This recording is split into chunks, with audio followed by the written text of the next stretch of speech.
Bonjour à tous, donc aujourd'hui je suis avec Hortense Blondel qui est coach et qui va nous animer un atelier le 22 février prochain au Business Pole de Sophia Antipolis sur la thématique du syndrome de l'imposteur. Donc bonjour Hortense. Bonjour Xavier. Alors est-ce que tu peux nous expliquer déjà ce qu'est le syndrome de l'imposteur ?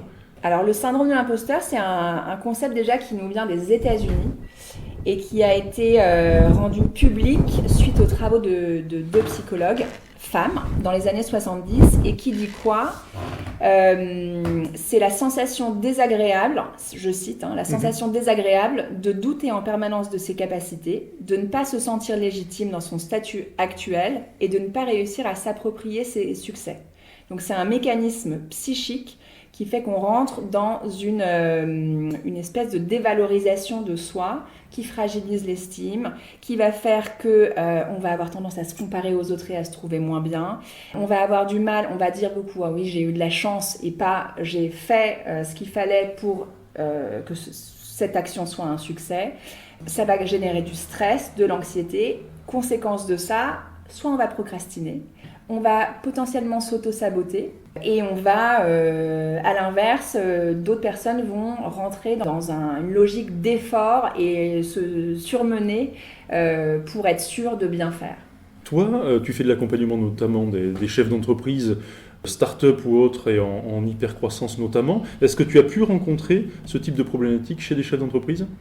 Alors, c'est une problématique qui touche d'abord beaucoup de gens. Les chefs d'entreprise ne sont pas épargnés. En fait, il y a même une stat qui dit qu'il y a entre 60 et 70% de la population, donc de la population globale, qui douterait un jour de ses capacités. Donc, c'est vraiment un sujet large.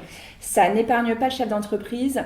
Pourquoi ? Principalement parce que y a peut-être un peu un dictat ou une espèce d'injonction de la société qui dit si je suis le chef, je dois savoir. Si je suis le chef, je dois avoir les réponses. Donc, on attend de moi que je sois excellent partout. Et en fait, est-ce que quelqu'un est capable d'être excellent partout ? C'est peut-être pas le cas. Et du coup, se met en place ce truc de j'ai peur de ne pas être à la hauteur. Du coup. Toi, dans le cadre de ton parcours professionnel qu'on a abordé dans un autre podcast que vous pouvez retrouver sur la chaîne YouTube d'initiative Agglomération Sophia Antipolis, est-ce que toi-même tu as été confronté à ce syndrome de l'imposteur ? Très souvent en fait, et pour le coup je réussis maintenant à l'apprivoiser.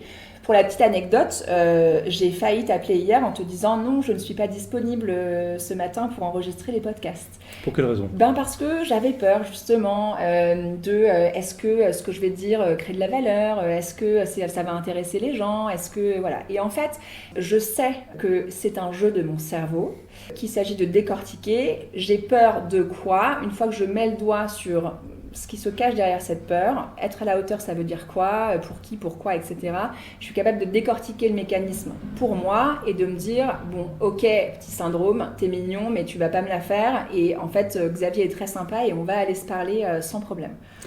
Donc du coup, pendant cet atelier qui aura lieu le 22 février prochain, ce sera participatif, comment ça va se dérouler ? Ouais, alors moi j'aime bien créer des expériences. Je trouve qu'en plus au niveau de l'apprentissage, à partir du moment où on vit quelque chose, c'est bien plus ancré chez les individus. Donc c'est plutôt participatif, interactif, expérientiel.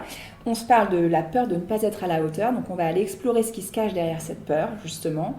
On va aller se parler de croyances, voir quelles sont mes croyances, lesquelles sont utiles, lesquelles le sont peut-être moins. Qu'est-ce qui est de l'ordre de l'objectif, du subjectif ? Et à partir de là, on aura quelques clés pour le passage à l'action. Une fois que j'ai un peu compris la mécanique psychique, qu'est-ce que je peux en faire pour apprivoiser ce syndrome ? Merci beaucoup, j'ai hâte d'y être. Donc rendez-vous le 22 février prochain au Business Pole de Sophia Antipolis pour suivre l'atelier du syndrome de l'imposteur en présentiel avec Hortense Blondel. Merci et à bientôt. À bientôt.